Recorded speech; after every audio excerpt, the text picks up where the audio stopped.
The first thing they noticed was the sound. It wasn't the roar of the surf or the thunder of the guns, it was the screaming. It carried across the waves, thin and high, breaking through the engine noise and the crash of shells. It was the sound of men calling for medics, of pain echoing through salt air. On the morning of June 6, 1944, the beaches of Normandy were not beaches at all. They were operating rooms without walls, triage centers without roofs, killing grounds turned into places of mercy by men with red crosses on their sleeves. When the ramps of the landing craft dropped, bullets met them like rain. Medics came ashore not with rifles, but with stretchers and morphine. They carried no armor, only armbands, and hoped that the enemy might respect the Geneva Cross. But the machine guns did not care. The first wave fell in the water. The second wave crawled forward through surf that ran red. Some men never made it to the sand. They died face down in the tide, their aid pouches unopened. Among them was Major Henry T. Chambers, commander of the 261st Medical Battalion, who landed with the 1st Infantry Division on Omaha Beach. Chambers was 41 years old, a physician from Pennsylvania, gray-haired and calm-eyed, the kind of man whose voice could steady a room. He had seen battlefield medicine before, in North Africa, in Sicily, but nothing had prepared him for this. The scale of it defied comprehension. Bodies everywhere, blood everywhere, the sea churning with wreckage. He and his men had been promised that the engineers would have cleared the beach by the time they arrived. They hadn't. The air still reeked of smoke and burned oil. The sand was littered with smashed jeeps, broken stretchers, and the remains of what had once been men. Chambers looked around and understood that his hospital, his operating tables, his surgical tents, his supplies were still somewhere offshore, trapped on landing craft that couldn't get through the surf. So he did what doctors always do. He started where he was. They dragged the wounded into the dunes, into shell craters, into makeshift pits behind burned-out tanks. There, the medics worked on their knees, pressing bandages into wounds that wouldn't close. They used helmets as basins, rifles as splints. They ripped parachute silk into tourniquets and boiled seawater to clean instruments. A chaplain moved among them, whispering prayers drowned out by artillery. By afternoon, the beach had become a vast open-air ward. Men screamed for morphine, for water, for their mothers. Medics ran until their legs gave out, then crawled. Every few minutes, another shell would fall, tearing through the wounded they had just saved. One corpsman, Private William Red Dawson, recalled later, "It wasn't a battlefield, it was a hospital that God forgot to build walls around."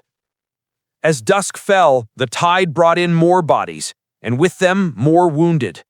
The sand was too soft for vehicles, the roads inland still blocked by mines. The medics were trapped between the sea and the cliffs, treating hundreds of men in the open, their supplies dwindling by the hour. They had no morphine left, no plasma, and only a few working generators for their lights. They improvised. They cut empty blood bags in half to make funnels for water. They boiled scalpels over campfires.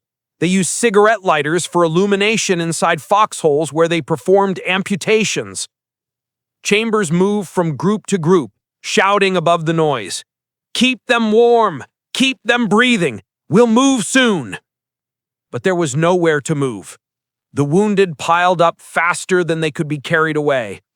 By midnight, they had treated nearly 700 men on the beach itself, and hundreds more still waited in the dark.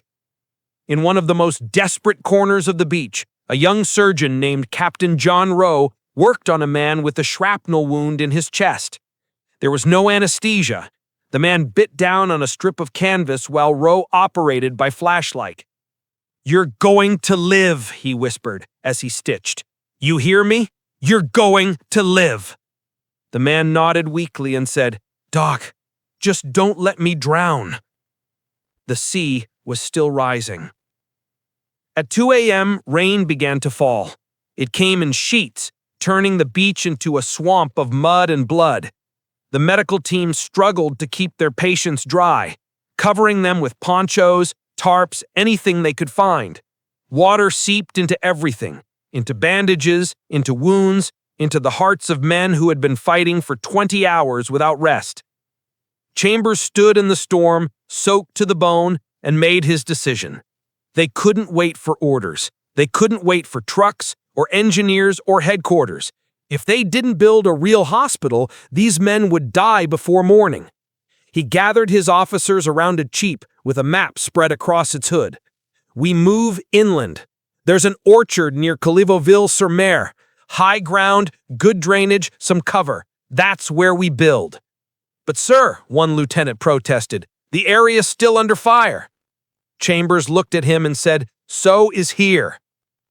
At dawn, June 6th, D+1, the storm had not stopped, but neither had the medics. They loaded the wounded onto trucks, jeeps, even horse carts commandeered from local farms. They carried stretchers through knee-deep mud past the burned-out remains of landing craft. Along the way, they found a single French farmer, an old man, standing beside the road with his hands raised. When the medic shouted, "Hospital," he pointed up the hill toward his orchard. That was all the permission they needed. By mid-morning, the first tents were going up between the apple trees. Mud clung to everything, their boots, their uniforms, their souls. But for the first time since dawn on D-Day, there was a sense of purpose. They weren't just fighting to survive, they were fighting to save. The first generator sputtered to life around noon. The surgeons cheered. For a moment, the orchard hummed with something like hope. The miracle hadn't begun yet, but in the mud of Normandy, it had just found its birthplace. At dawn, on June 7th, the second day of the invasion, the beach behind them was still burning. The sea was gray, the air thick with smoke, and the cries of the wounded echoed faintly across the tide. But inland, up a muddy path lined with shattered hedgerows, a new kind of battle was beginning, not for land, but for life. Major Henry T. Chambers stood in the rain at the edge of the orchard the French farmer had pointed to hours before. The trees were twisted, old, their branches heavy with half-ripe apples that had somehow survived the shelling. Between them, the ground was a swamp of mud and roots. It was the last place on earth anyone would build a hospital, and yet, by necessity, it was perfect. "This is it," Chambers said quietly. "Start unloading." Trucks, jeeps, and carts began arriving in a line that stretched down the dirt road to the beach. They carried everything from operating tables and tents to gasoline drums, rations, and wounded men wrapped in ponchos. Engineers, medics, and volunteers jumped into the muck, sinking nearly to their knees as they began clearing space. Someone found a broken French plow, hitched it to a half-track, and started scraping trenches to drain the water. There were no blueprints, no plans, no orders, just instinct and urgency. Lay the tents on the high ground, surgery on the right flank, recovery on the left. We'll use the trees for shelter and for light poles if we have to. The orchard became a frenzy of motion. Canvas tents went up on wooden crates and ammunition boxes to keep the floors out of the mud. Medics hammered stakes with the butts of their rifles. Electricians from the Signal Corps ran cables from a portable generator, its hum the first sound of civilization they'd heard since the landing. Cooks melted rainwater over camp stoves to sterilize instruments. The air smelled of diesel, iodine, and wet earth. By mid-morning, the first stretchers arrived. The wounded came in endless waves. Infantrymen from Omaha, paratroopers from the 101st who'd been dropped miles off course, and tank crewmen burned in their turrets. Some were carried in jeeps, others on litters made from rifles and ponchos. A few walked in on their own, silent and hollow-eyed, until they collapsed at the triage tent. The triage officers, led by Captain John Rowe, worked with ruthless precision. They tagged each man in seconds, red for immediate surgery, yellow for delayed, blue for expectant. There was no time for doubt. A wrong decision could waste a life or a scalpel. "If he's breathing, he's worth a chance," Rowe told his team. Inside the first tent, the surgeons began their work. They had no floors, only planks over mud, but within hours it became an operating room. The tables were built from supply crates, the overhead lights hung from tree branches. When the rain came through the canvas, orderlies held ponchos above the patients to keep the blood from mixing with rainwater. One of the first to go under the knife was a sergeant from the 16th Infantry with shrapnel buried in his abdomen. Lieutenant Dr. Sam Heller, only 26 years old, performed the surgery with hands that wouldn't stop shaking. He hadn't slept in 2 days.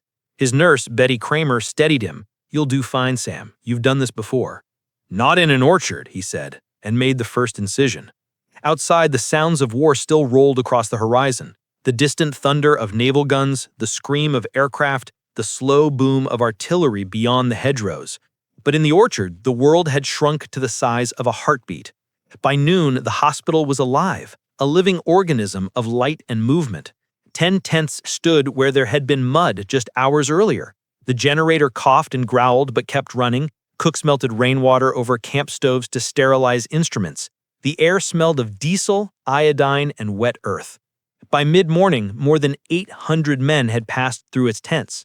The British Medical Corps visited to offer plasma. A Navy corpsman brought morphine and dressings salvaged from wrecked landing craft. The French farmer's wife, her hands trembling, boiled potatoes for the surgeons and said softly, "You were doing God's work." The doctors laughed at the absurdity. God had nothing to do with it, they thought, only mud, blood, and willpower. But deep down, they knew she was right. As night fell, the rain returned harder than before. The tents sagged under the weight of water. The generator sputtered, the orchard turned into a swamp again. But the doctors didn't stop. Some had been awake for 48 hours straight. Others fell asleep standing up between surgeries. Private Dawson, the medic from Omaha, found a wounded lieutenant whose dog tags were caked with mud. He cleaned them with his sleeve and read the name aloud. "You'll make it, Lieutenant." The man smiled faintly and whispered, "Thanks, Doc." Dawson never forgot that smile. It was the last thing the man did before dying. By midnight, the numbers were staggering. Over 1,000 men treated, hundreds of operations, 95% survival, all in less than 12 hours. Chambers walked through the tents, his boots sinking in the mud. He stopped at each operating table, each patient.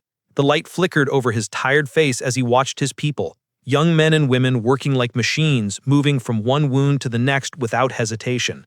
He said quietly, almost to himself, "We did it." Captain Parker, passing by with a blood-stained apron, heard him and smiled. "Sir, we're just getting started." By dawn on June 8th, the orchard was unrecognizable. It wasn't a battlefield anymore. It was a city of mercy, humming with life, smelling of disinfectant and diesel, echoing with prayers and the buzz of generators. They had done what no one thought possible. They had built a hospital overnight, in the mud, under fire, without orders, without rest. And for the men who lay in those tents, each breath was proof that sometimes, in the middle of war, miracles are not born from faith, but from hands that refuse to stop working. By the third day after D-Day, the orchard no longer looked like an orchard. The trees were hung with IV bottles and blood plasma bags, their branches holding the weight of men's survival. Mud clung to everything: boots, bandages, the canvas of the tents. The smell of antiseptic, fuel, and rot mixed with the sweetness of crushed apples. The front had stabilized miles away, but here in this flooded field outside Colleville-sur-Mer, the war was still raging, fought not with rifles or grenades, but with scalpels and gauze. The medics called it the war inside the tent. Inside those flapping walls, time didn't exist. The hospital never slept. In the surgical ward, doctors worked in 12-hour rotations that often stretched into 30. Their hands blistered, their eyes bloodshot. Some surgeons had performed over 40 operations without a break. They ate cold rations between procedures and drank coffee so black it tasted like burned mud. But none of them stopped. There was too much to do, too many lives hanging on seconds.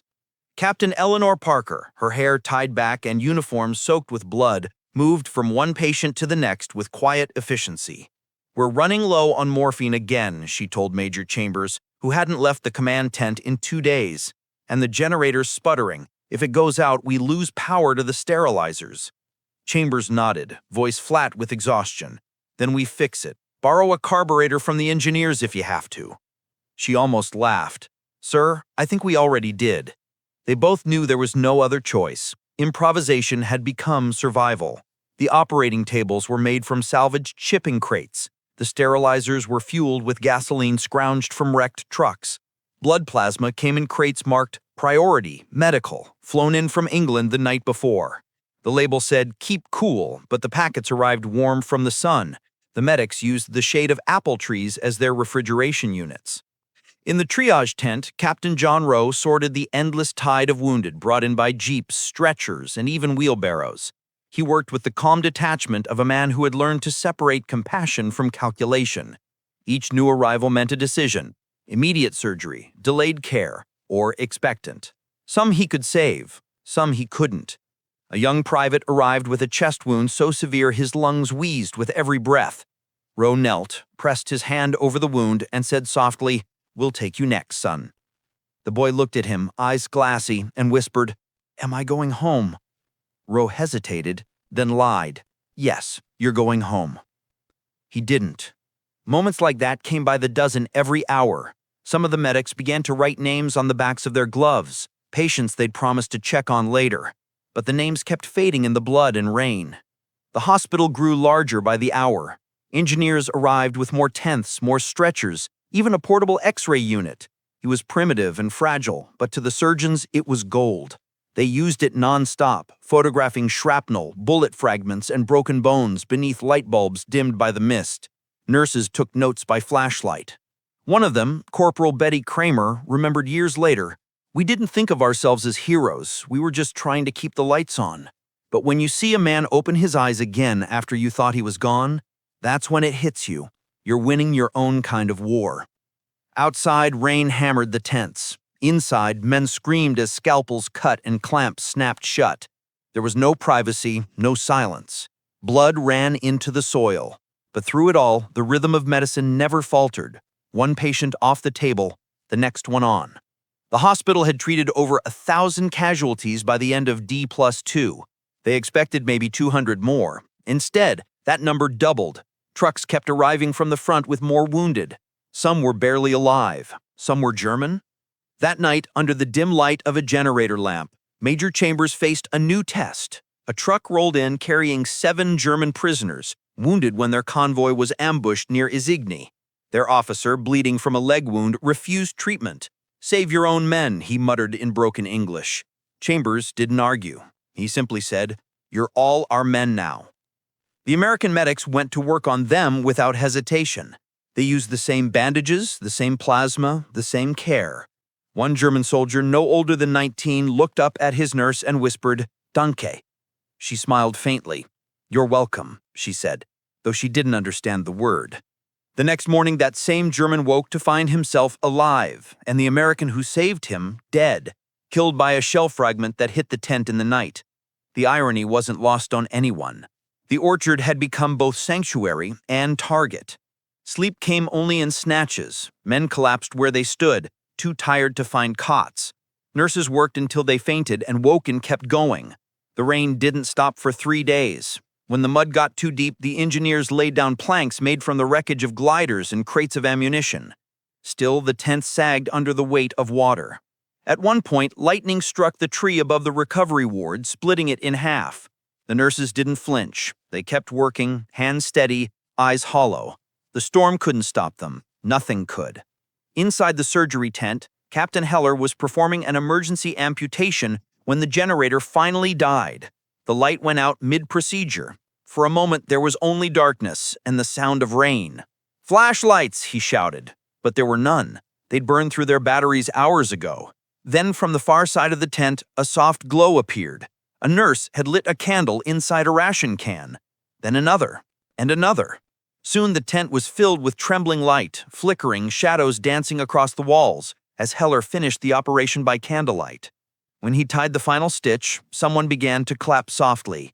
He looked up, sweat and blood dripping down his face. "Don't thank me," he said. "Thank the wax." By June 9th, D+3, the numbers were almost beyond belief. 1,500 men treated, over 300 surgeries. Mortality rate, under 3%. The orchard had become a legend whispered through the ranks. The miracle in the mud. For the first time, Chambers allowed himself to step outside and look at what they had built. The tents stretched across the orchard like a small city. Generators hummed, nurses carried trays of water. The dead lay in neat rows behind the hedges, covered in ponchos. And through all of it, apple blossoms fell like snow onto the wounded below. He turned to Captain Parker and said quietly, "When the books are written, they'll talk about Omaha and Utah and the Rangers on Point du Hoc, but no one will talk about this." She looked at him, her eyes rimmed with exhaustion. "Then we'll make sure someone does." In the orchard of Normandy, surrounded by mud, blood, and blooming trees, the doctors had done something the history books rarely mention. They had turned chaos into compassion, war into healing. And for 3 miraculous days, the front line of humanity had been drawn not with rifles, but with scalpels. By mid-June, the sounds of battle were moving inland, past Caen, past Corentin, past the hedgerows that had swallowed so many men. But in the orchard near Colleville-sur-Mer, the humming never stopped. The hospital was still alive, its tents fluttering in the summer wind, its generators still chugging, its doctors still performing miracles in mud that had never quite dried. What began as an emergency improvisation had become something revolutionary, a new kind of warfare built not on destruction, but on survival. Major Henry T. Chambers received new orders on June 12th. The front was advancing, and the 261st Medical Battalion was to move forward with the line. It sounded simple, almost routine, but everyone knew what it meant. The war was no longer static.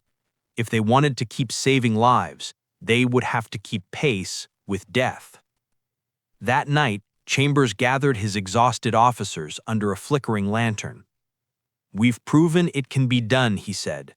"Now we're going to prove it can be done again and again and again." They packed up the Orchard Hospital the next morning. It took 12 hours to dismantle what had taken 12 hours to build, the same time it had taken to save 1,000 lives. Tents were folded, generators secured, surgical tools cleaned and boxed.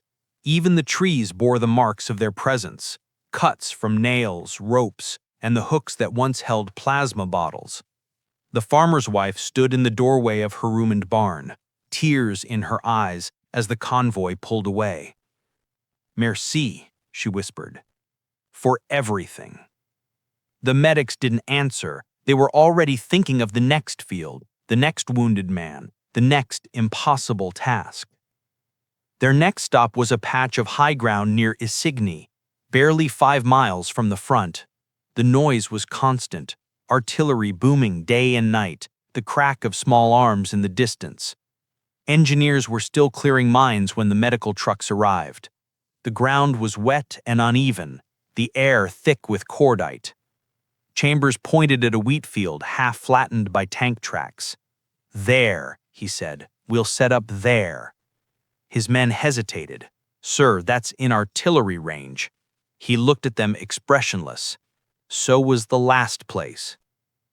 Within hours, the field was transformed. The medics moved like a machine now, each man knowing exactly where to go and what to do. Tents rose faster, cables stretched straighter, and within 8 hours, the new hospital was operational, complete with a triage tent, 2 operating tents, a recovery ward, and a mobile X-ray unit. They even managed to set up a small chapel made from parachute silk. The system they invented in that Normandy orchard had become doctrine. Mobile field surgery, the concept that would one day evolve into the MASH system, was born here, in the mud and chaos of June 1944. By July, as the Battle of Saint-Lô raged, medical teams were leapfrogging forward every few days. They followed the infantry through hedgerows and towns reduced to rubble, setting up hospitals in schoolhouses, churches, and barns. Sometimes they only had 12 hours before packing up again. The goal was simple but brutal. No wounded man should have to wait more than 6 hours for surgery. The logistics were staggering. Hundreds of tons of medical supplies moved daily over roads cratered by bombs. Convoys of ambulances, jeeps, and horse carts carried the wounded back while bringing fresh bandages, penicillin, and fuel forward. It was a chain of mercy stretching from the beaches to the front lines. One night near Saint-Lô, Captain Eleanor Parker and her surgical team set up in the ruins of a stone church. The altar became an operating table, The pews were used for stretchers.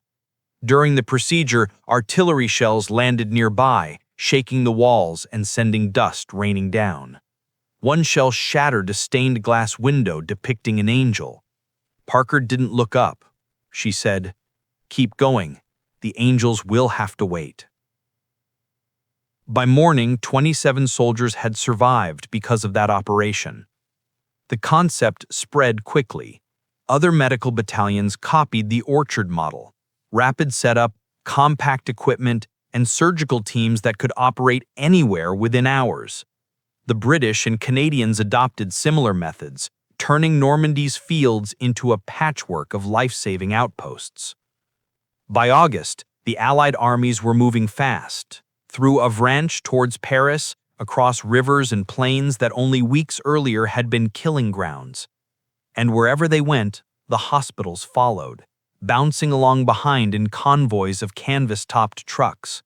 The miracle in the mud had become the beating heart of the advance. But not everyone survived the march.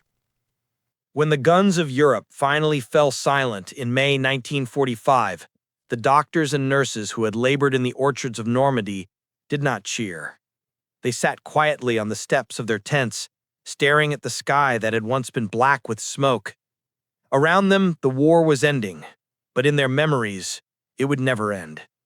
They had seen too much, saved too many, and lost even more. What they had built in that flooded apple orchard a year earlier had not been a hospital in the conventional sense. It had been a promise that life could exist even in the middle of hell. Major Henry T. Chambers, gray-haired now and 20 pounds thinner than when he had landed on Omaha Beach, received orders to return to the United States that June. Before leaving, he drove alone back to the original orchard at Colleville-sur-Mer. The tents were gone, the ground dry, the trees green again.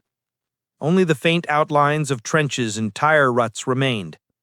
He got out of his jeep and stood among the apple trees where hundreds had once bled and survived. The smell of grass and salt air filled his lungs. For the first time since D-Day, he let himself cry. He knelt and pressed his hand into the soil. "You saved them," he whispered, though he wasn't sure if he meant the land, the trees, or the men who had worked beside him. That orchard had been a temporary hospital. Its tents had lasted only a few weeks, but what it represented, speed, adaptability, compassion under fire, would endure for generations. After the war, the U.S. Army conducted a full review of medical operations during the Normandy campaign. The results were staggering. Of the tens of thousands of wounded who reached field hospitals within 6 hours, more than 95% survived. Those who waited longer, or were treated further from the front, had survival rates less than half that. The report's conclusion was simple and revolutionary. The closer medicine stayed to battle, the more men lived. From that realization came a new doctrine, the concept of forward mobile surgery, the foundation for what would later become known to the world as MASH, Mobile Army Surgical Hospitals. The idea born in mud, under apple trees and enemy shell fire in June 1944, became the blueprint for every battlefield medical system that followed. When war broke out in Korea 6 years later, young surgeons and nurses carried handbooks that traced their lineage directly back to Normandy. They worked in tents again, under bombardment again, performing miracles with the same urgency, the same makeshift brilliance. The equipment was better now, lighter, faster, more reliable, but the soul of the system was the same.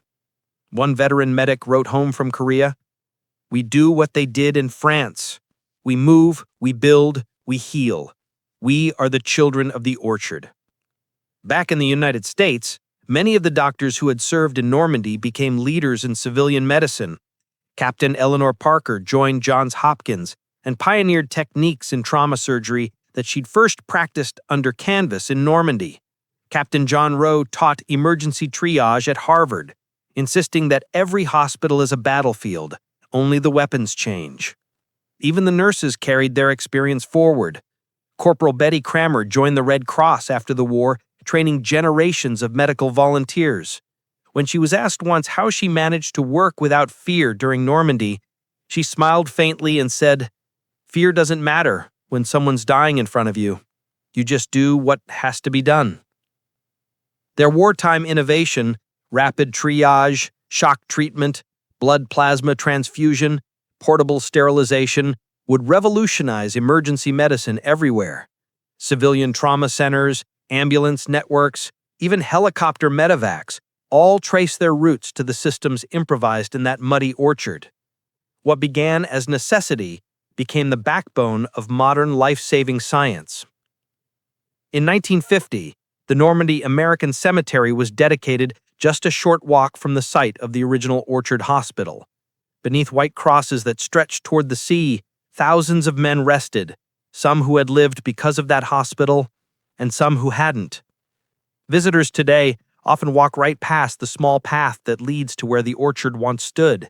There is no grand monument there, no statue of surgeons or nurses, only a small bronze plaque placed by veterans of the 261st Medical Battalion. It reads, "In this orchard, on June 7, 1944, American medical personnel built a field hospital in 12 hours under enemy fire. In 3 days, they treated 1,500 wounded men. They proved that compassion is stronger than war." Each year, during the D-Day anniversary, visitors leave apples beneath the plaque. Not flowers, apples. Small, red, and simple. Symbols of life and the orchard that became a sanctuary. By the 1960s, the word Normandy had become synonymous with invasion, courage, and liberation. But among doctors, it meant something else entirely. It meant innovation. It meant saving lives with nothing but grit and wire. Medical officers still studied the reports from that orchard, the diagrams of tent layouts, the triage flowcharts, the handwritten notes in the margins. Never waste a minute. Every minute is blood.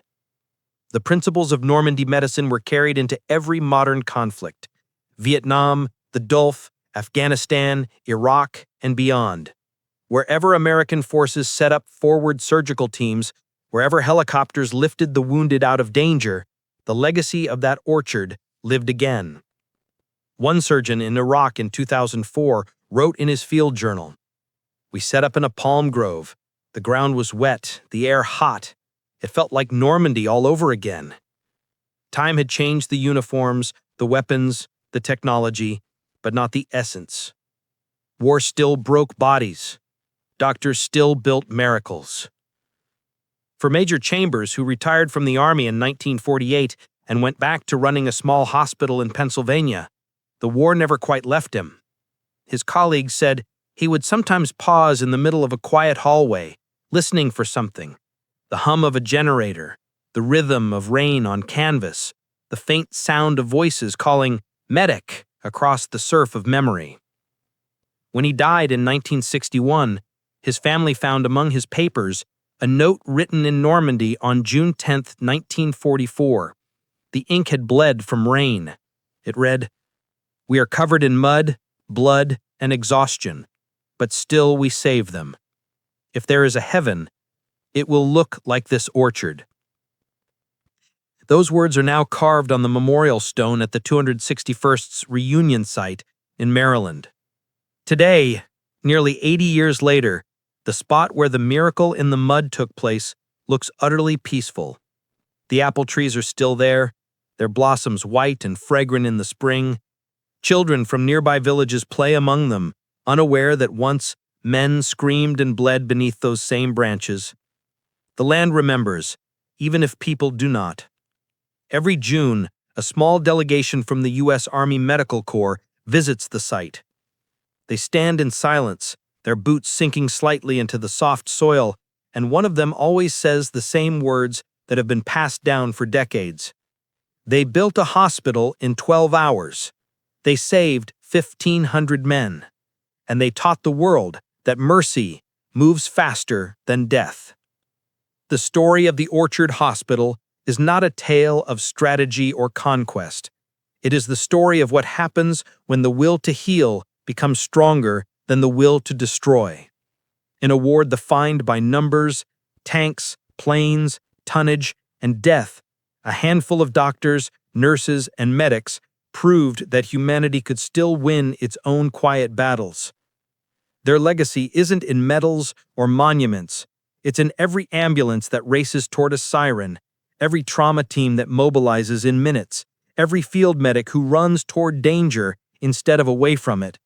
Because on June 7th, 1944, in a muddy apple orchard in Normandy, the world learned that the true measure of victory isn't how many enemies you kill, it's how many lives you save.